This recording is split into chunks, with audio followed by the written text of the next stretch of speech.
audio interface, microphone, headphone, kabel. Tengok video, tengok video, tengok video ini. Tengok video, tengok video, tengok video ini.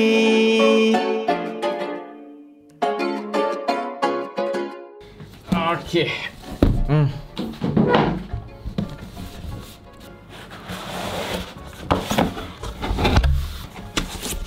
Ini dia punya audio interface dia. Saya dapat headphone, ada mikrofon, segala kabel. Ini shock mount. Ni stand dia punya kaki. Dan dia bagi quarter inch punya kabel connector. Audio interface, senang cerita macam mini komputer yang khas untuk memproses audio. Dan audio tu kita boleh masukkan dan kita boleh keluarkan. Itu biasa fungsi audio interface. Kalau macam biasa mic kita cocok dekat handphone direct, tak perlukan audio interface. Contoh mic macam ni, kita tak perlu nak ada audio interface untuk connect pada kita punya handphone. Tapi kalau kita nak letak banyak mic, kalau kita nak letak banyak mic, nak ada dua mic, kemudian kita nak ada efek dalam kita punya audio tu, maybe suara kita nak ada ubah suara, ataupun kita nak masukkan music dalam kita punya audio. Bila kita perlukan fungsi ekstra untuk kita punya audio, untuk output ataupun input, kita akan start pakai audio interface. Macam ni lah yang saya guna daripada Mano. Ikutlah apa nama sebutan dia. Yang saya pakai macam ni, ini adalah audio interface, cuma dia jenis mobile. Dia boleh bawa ke mana-mana saja sebab dia pakai bateri. Kita charge, kalau kita nak keluar buat podcast ke apa, kita boleh buat kat luar. Manocaster model AU-AM100.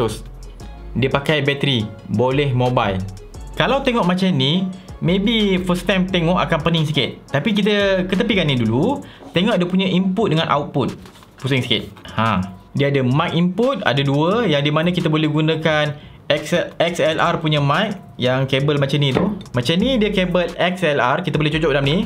Ada 3 lubang tu kan. Ni macam mic kat sekolah apa semua pakai macam ni. Kemudian kita ada quarter inch punya audio jack. Contoh, ini adalah quarter inch. Kalau yang ini kita panggil 3.5mm jack. Ini quarter inch punya jack. Suku inci punya size. Kita cocok sini. Ini biasa kita nak cocok gitar ke apa, kita akan pakai jenis size macam ini. Dia boleh gitar pun boleh.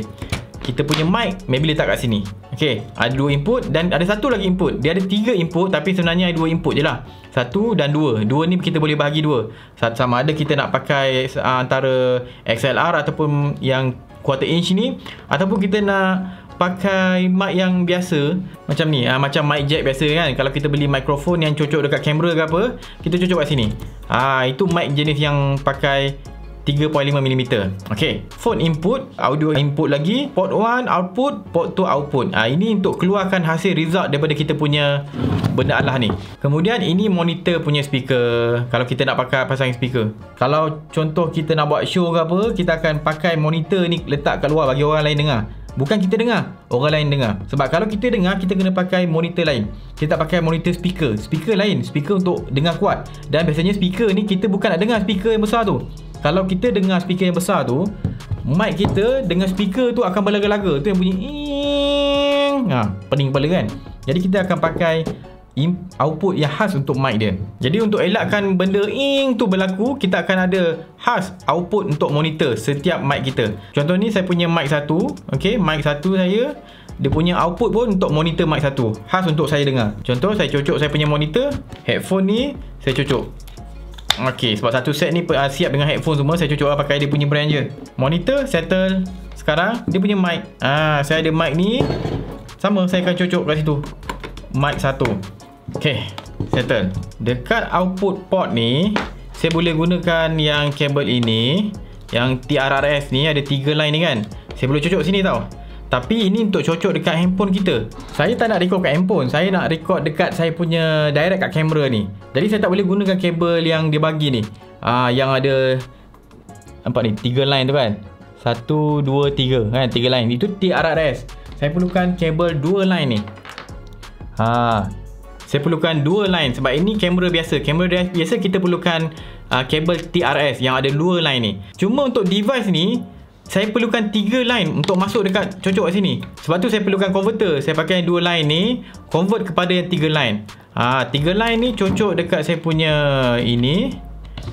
Okey, dan kabel yang 2 line ni akan cocok dekat saya punya kamera. Sekarang saya tengah rakam menggunakan semua sistem audio interface ni.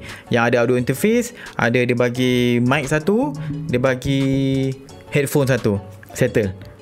Okey, kita tengok macam mana dia guna. First, bahagian mic ni kita ada 48 volt dia tulis ni. Ini adalah phantom power. Kalau condenser mic macam saya dapat ni memang mostly pakai phantom power. Jadi kena tekan 48. Kalau saya tak tekan 48 volt ni, phantom power, akan senyap suara dia.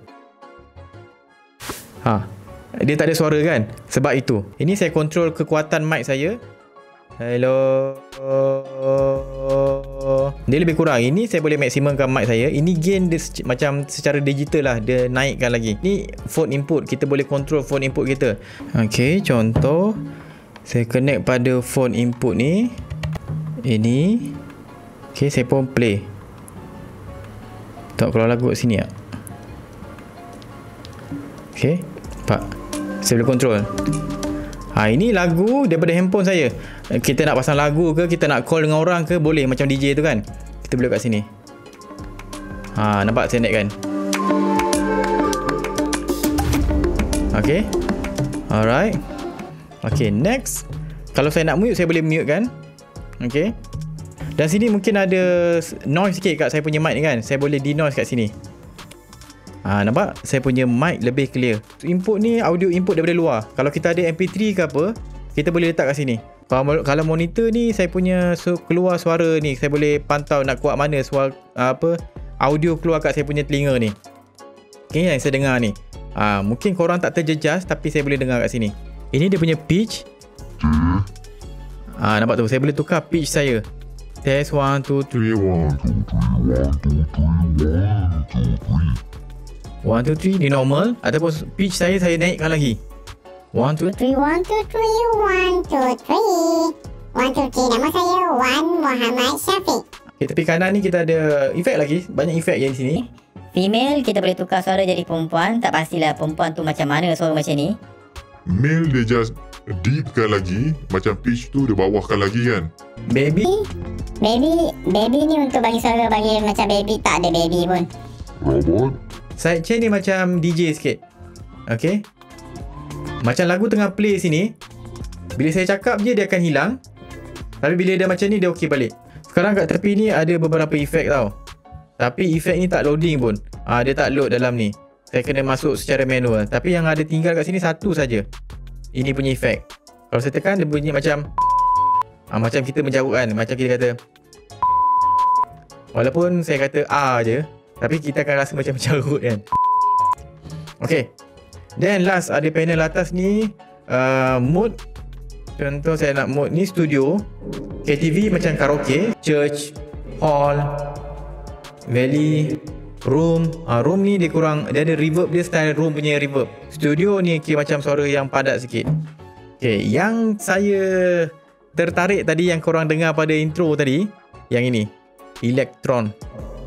Test 1 2 3. Dia macam Ini iklan ada 6,000 copywriting. Buat orang rebut bukan cabut. Ini free. Kalau nak download klik di bawah.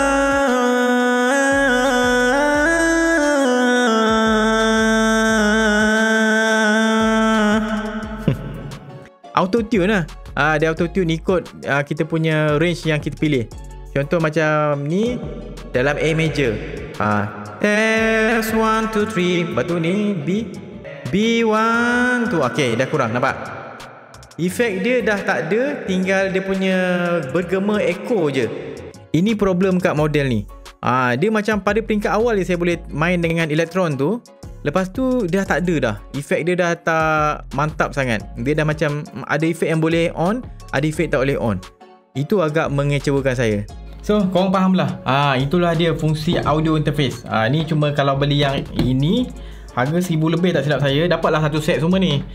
Nak kata mic dia audio terbaik tak? Saya punya mic ni korang dengar lagi sedap suara dia kan. Sebab mic ni saja dah 1000 lebih. Jadi tak boleh nak lawan lah yang dapat benda ni semua. Termasuk headphone sekali 1000 lebih. Jadi for sure mic saya sedap lagi. Cabut semua jap. Yang okey buat benda ni, ianya adalah audio interface dan dia ada bateri. Saya suka bab itu sebab dia pakai bateri. Kebanyakan lain kita kena ada cocok plug dia, kena cocok plug. Yang ini pakai bateri. Kemungkinan lah 3-4 jam tu saya rasa boleh tahan lah. 3-4 jam kita boleh gunakan benda ni buat podcast. Saya tak test berapa lama tapi saya rasa dalam 3-4 jam. Serius, ni harga murah. Jadi takkan boleh expect kalau korang tengok audio interface yang harga mahal lagi. Itu lebih reliable. Yang ini kalau setakat sekadar audio interface untuk kita rakam, tak ada masalah. Cuma itulah, Mano ni pun hantar kat saya untuk saya test. Saya dah test kat korang. Saya tak dibayar, jadi saya jujur lah. Jadi okey, boleh guna untuk sebagai podcast punya audio interface. Korang nak buat podcast ke, nak live ke, nak jadi DJ ke apa, okey, itu fungsi okey. Dia punya denoise pun agak function juga. Cuma yang saya tak puas hati dia punya elektron tu. Dia punya kan yang ada dia punya auto tune tu kan, tak berapa okey. Saya dapat test ni pun sebab saya dah tutup buka, cuba refreshkan balik. Saya bagi dia chill dulu, tutup, lepas tu buka terus on, tak ada ubah apa-apa, baru dapat guna. Bila saya godek sikit je, terus yang mode elektron tu dah tak jadi dah. Dia tak jadi macam auto tune yang best tadi kan. Kalau kita tak usik, okey. Tapi kalau kita usik setting, terus dia punya function tu hilang. Saya tahu apa hal, dia punya bug dia tu. Maybe kalau ada firmware update, maybe boleh improve lah. Itu je lah kot, audio interface. Ianya membenarkan kita masukkan audio ke dalam kita punya komputer boleh, kita punya kamera boleh. Ini fungsi audio interface. Ada banyak brand. Ini salah satu je. Ini yang jenis budget punya, Mano. Dia punya kualiti, korang boleh tengok, korang dah tahu kualiti dia sepanjang saya buat video ni, korang boleh dengar dia punya kualiti. Okay, mic ni tak adalah sedap mana, tapi boleh lah untuk mic XLR ni boleh lah. Ada fungsi sidechain. Bila kita cakap, music akan slow. Bila kita diam, music tu running kan. Ada fungsi benda tu. Itu tak ada masalah. Fungsi tu semua okey. Macam kita punya handphone, cocok masuk dalam benda ni. Kita boleh, contoh kalau kita buat live streaming, kita nak jawab soalan, kita nak orang telefon nombor telefon kita buat handphone dummy ke apa kan, orang call je, kita boleh secara live dengar panggilan tu. Boleh pakai benda ni. Itu fungsi yang bagus juga kalau kita nak buat live streaming orang bisnes ke, buat soal jawab dengan kita punya penonton, okey juga. Cuma saya just tak puas hati bab tu je. Dia punya elektron tu, yang dia punya auto tune tu, kejap okey, kejap tak okey. Saya harap saya punya perkongsian ni bermanfaat. Jangan lupa follow Berani Buat, subscribe YouTube Berani Buat. Saya Wan Syafiq, jumpa lagi. Assalamualaikum.